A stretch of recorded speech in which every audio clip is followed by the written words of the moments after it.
So today in this talk, I'm sitting down with Jess. Jess is a nutritionist and naturopath working on our team. She has a keen interest in looking at how things like nutrition, diet, nutrient deficiencies, hormones, sleep, how all of these things can impact not only our mental health, but also the quality of our relationships. In this talk, we cover a range of topics. We focus a lot on stress and the impact stress can have in our relationship and how to prepare our bodies to be able to handle stress better.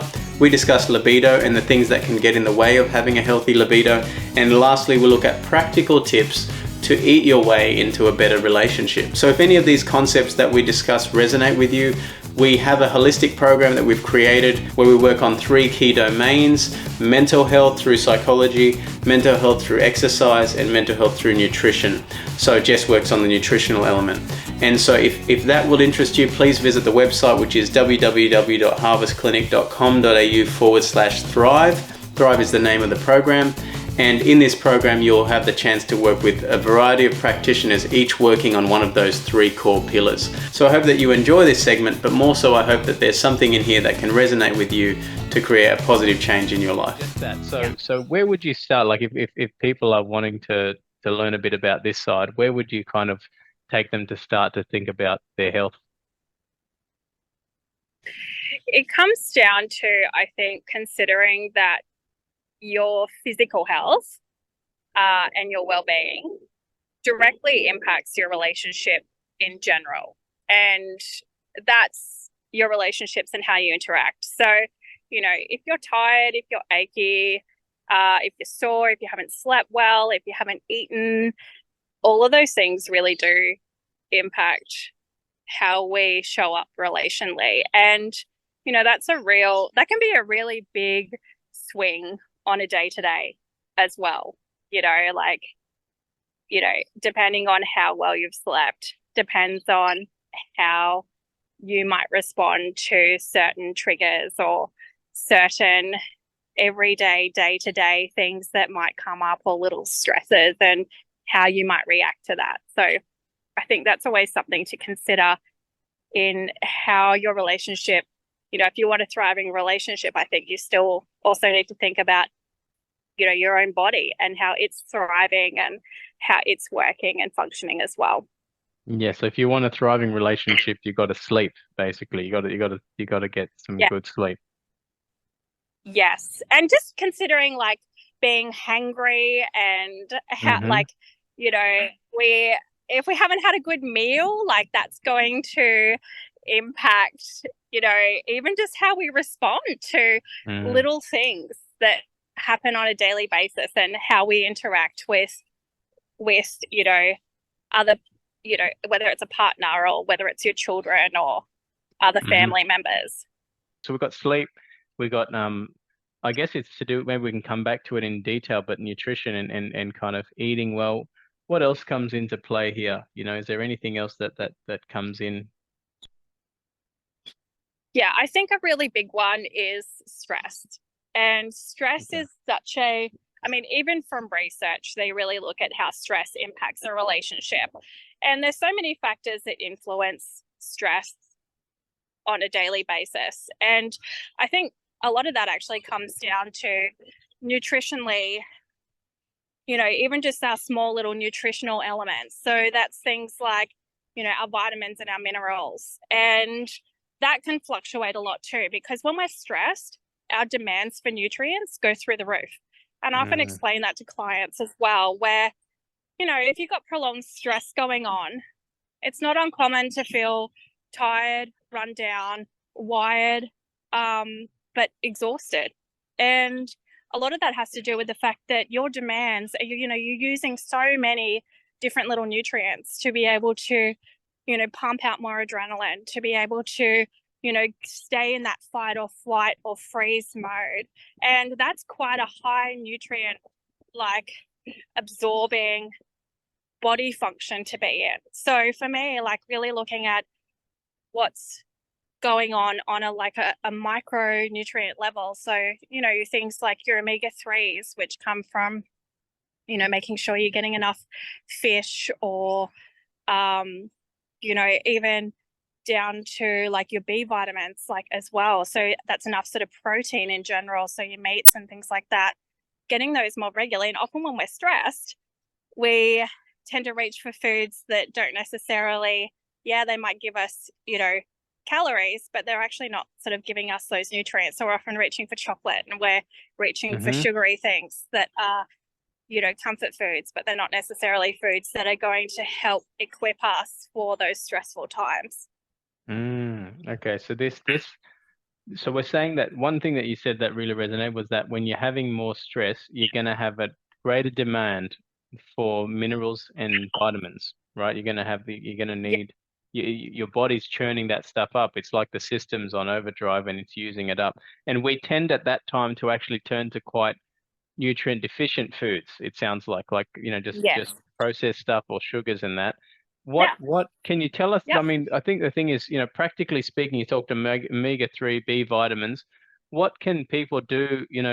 What is it? Is it supplementation, or is it first of all, or is it just eating more first of all?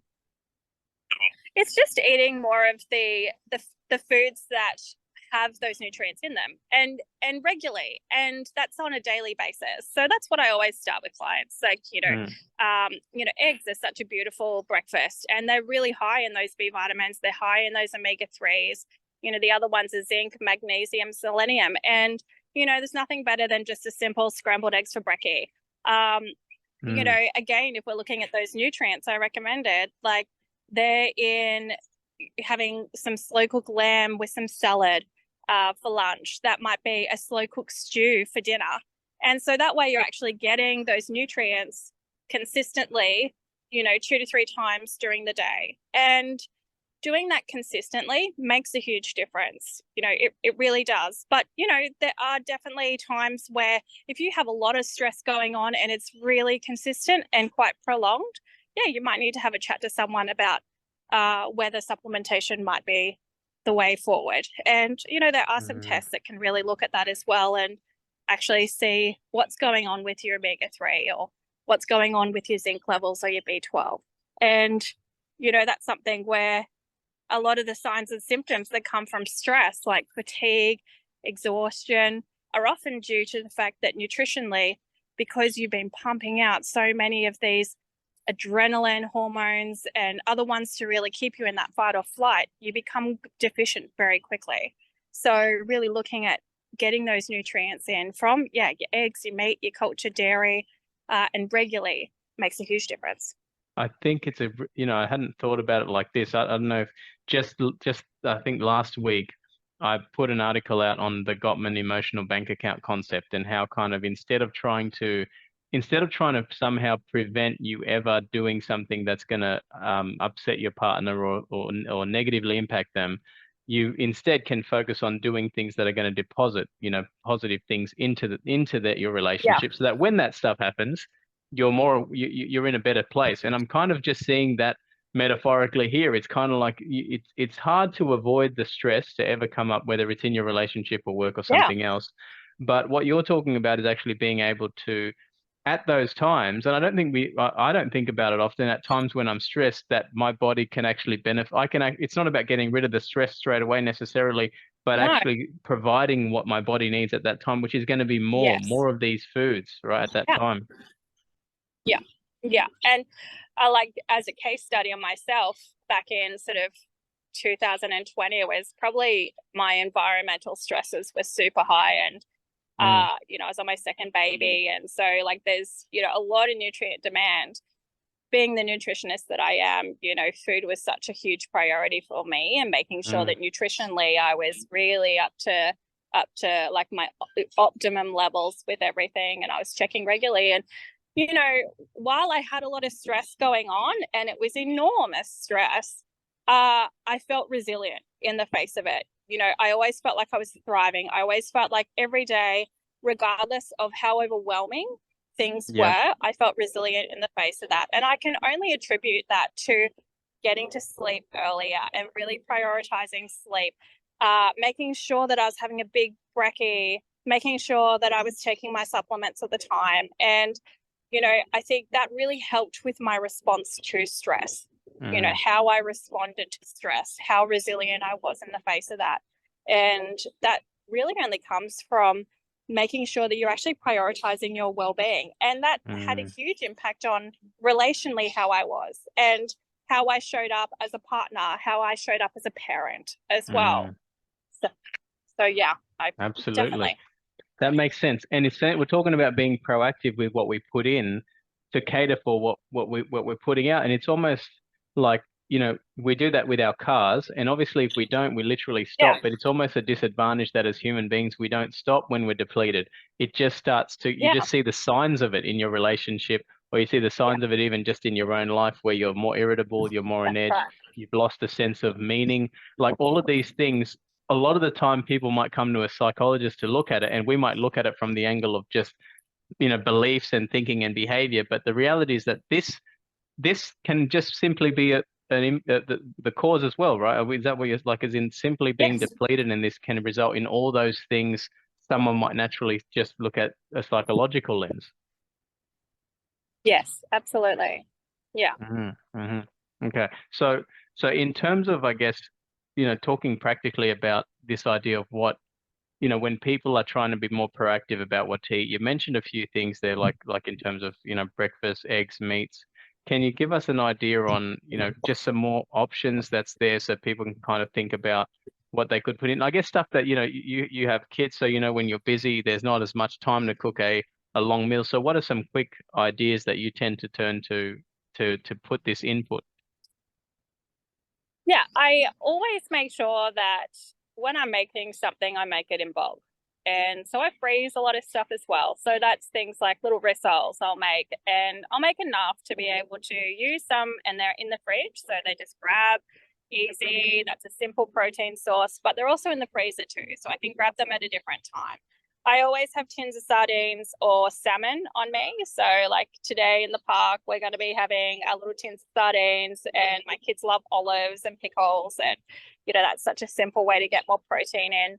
Again, I mentioned the slow cooking. Slow cooking is very much a set and forget. You pop it on, you leave it all day, then you've got a beautiful meal and you've done nothing.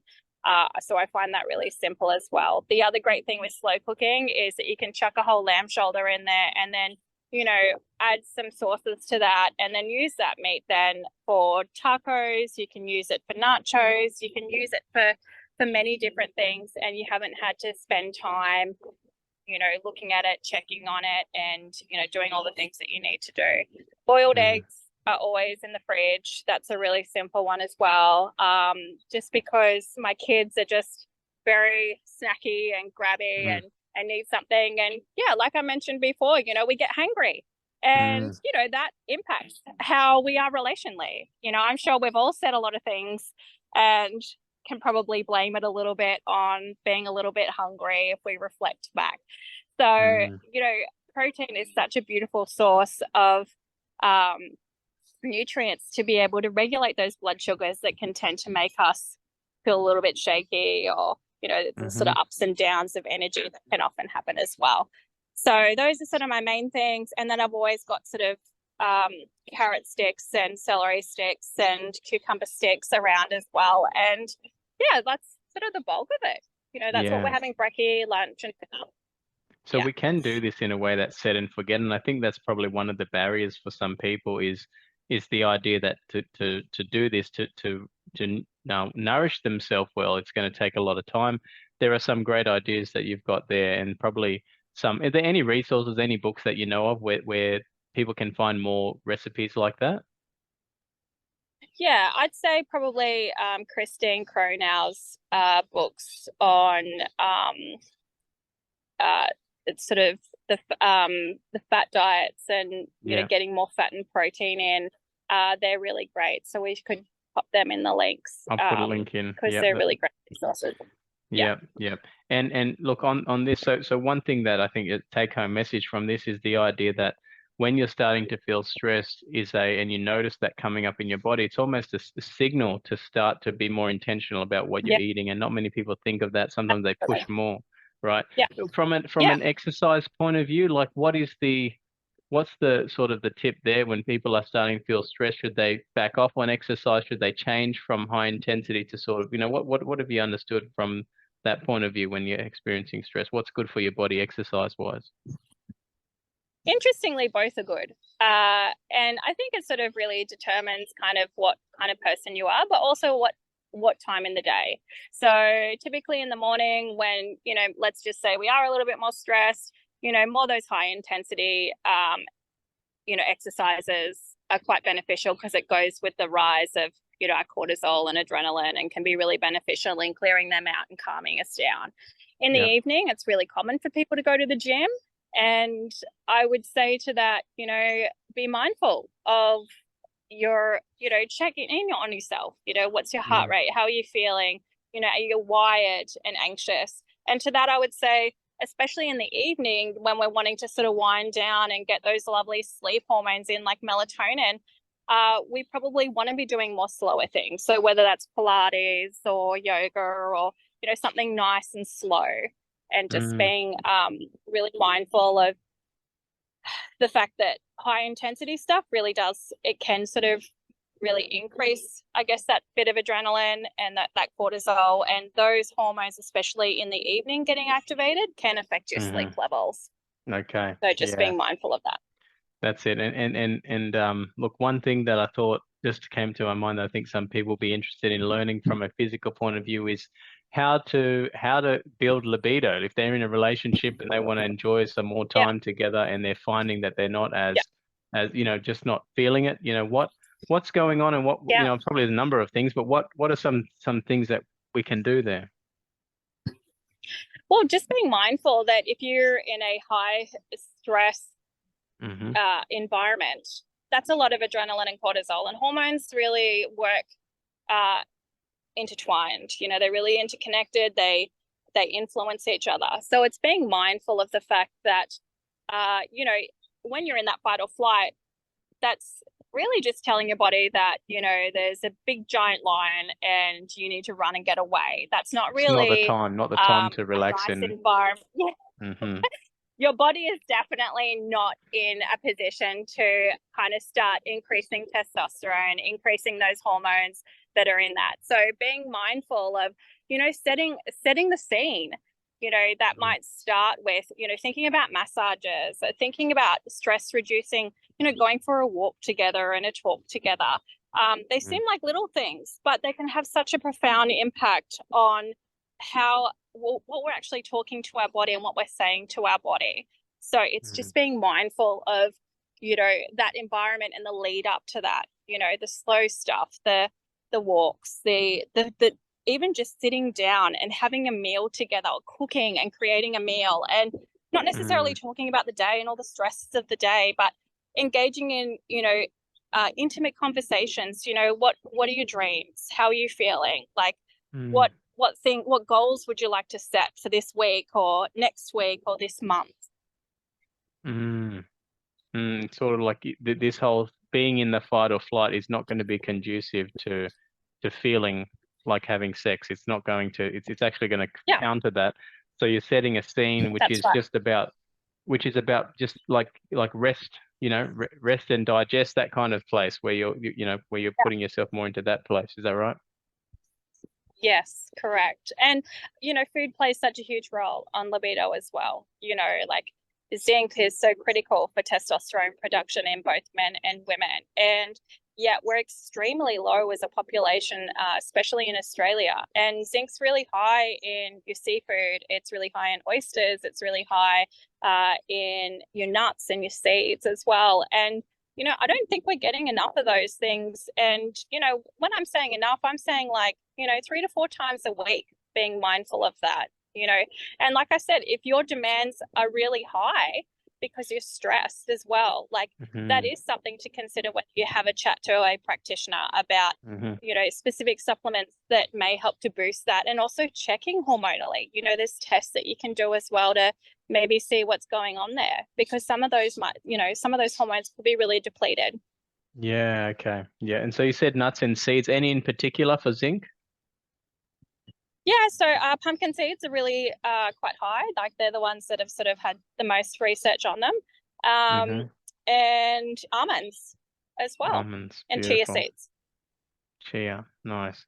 So just to kind of close us off, on this, I guess one of the things we've been doing is this Thrive program. We've had a couple of people on it where we sort of take them through looking at both the physical and the psychological aspects of this, as well as exercise. And I guess if people are thinking of whether this is for them, can you kind of just give us an idea of what you do with people who kind of come through this, like what your process is from the start and what it looks like throughout, just as a general idea? Yeah.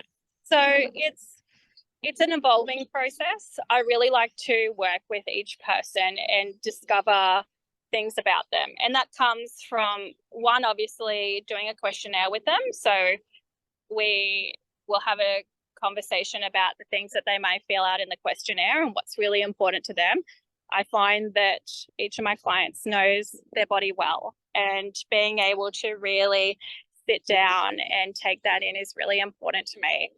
Then my big thing is pathology. I'd love to have a look at what factors may be, the little pieces of the larger health puzzle for them. And my real interest and love is going down the pathology road and really exploring that. And that's, that takes a little bit of time. And sometimes it's very specific testings, and sometimes it's through their GP. So I work with them in that process. And then from there, we gather all that information, and then I start them on a more specific plan based on that. So that comes that's down blood to test. That's kind dietary of like, recommendations. sorry, that's sort of like you're looking at in pathology, you're looking at, what's in their blood, basically? Yes. Yeah. Yeah. And so that could be what's in their blood in terms of nutrients, in terms of specific markers that I might be looking at as well. And also, a lot of my clients, they really struggle with digestive issues. So, again, that's something that I might be exploring as far as parasites and how they might be influencing nutrients. And then that affects, obviously, your energy and how you're showing up every day. So, that's a little bit of a process. And, all of my clients have come back with some really big red flags, and it's been really wonderful to then focus on those things, work on that, and looking at retesting and seeing how it's doing and checking that process. And that's through supplementation, that's through diet, lifestyle, that's through specific adjustments to their plan. Yeah, so it's almost like there's the test. You might then change some things in diet, nutrition, supplementation, put some things in place, and then test again to see if how things are going and tracking this. And I think it sounds like this is probably one of the most, I think working in mental health for a while, I see that it's probably the most overlooked thing, even by psychologists, that we don't even consider the impact that this is having. And so it's constantly this feeling like we're putting in these strategies and not seeing the fruit, but all the while there are these physical markers, these things not going well in the person's diet that we could easily correct if we knew what it is, right? Absolutely. An example is vitamin D. I've had a lot of clients that live in sunny Queensland, and we test for their vitamin D levels and it comes up really low. And that is just one little piece of, sometimes their big mental health picture, but it can be a profound one as well.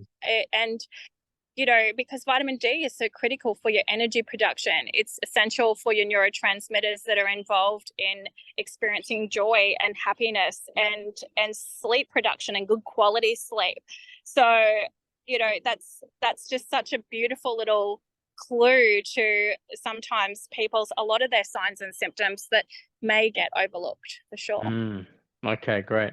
Well, that sounds good. So it sounds like a process, but one that we can actually go through if we just start the journey on looking at our blood and seeing what's missing and start to do it. We can put it off for a while. If people are putting it off, what do you tell them to do? Is there anything that you found motivates people to start to look at this? You probably had to, I guess, over time. Yeah, look, it's something, starting now, start, like, what are you waiting for? Is my big thing. Are you waiting for big health crisis? Are you waiting for, just hitting rock bottom? Are you waiting for, bigger things to start unraveling? Because they do. Yeah. And they do in an often really big way. And so I always just say, like, why, like, you made mention to the car. Like, why are we waiting for our car to completely fall apart, and leave us stranded? We don't do that with our cars. Why would we do that with our own self? Yeah. Leave us stranded. That's right. And it's unfortunately that's what happens a lot of the time. So no, thanks, Jess, for breaking this down and giving us giving us some simple things. Even as I'm reflecting on what you said, I see the simplicity of just being intentional with what you eat, especially during periods of stress, to know that your body needs more and you can actually give it more during that time. We'll have you back to talk about some other things as we go through other months, but thanks a lot for today. Lovely. Thank you so much.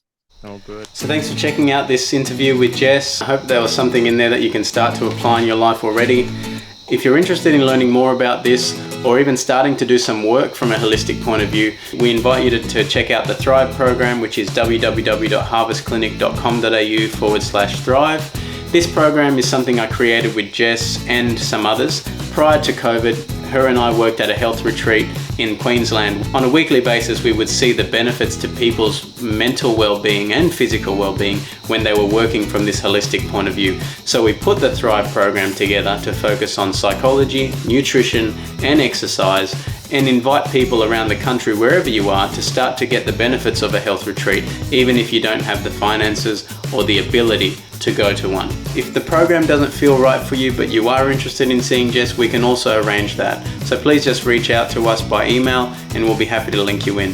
Otherwise, thanks for tuning in, and I hope to see you again next week as we continue to close off this topic of relationships.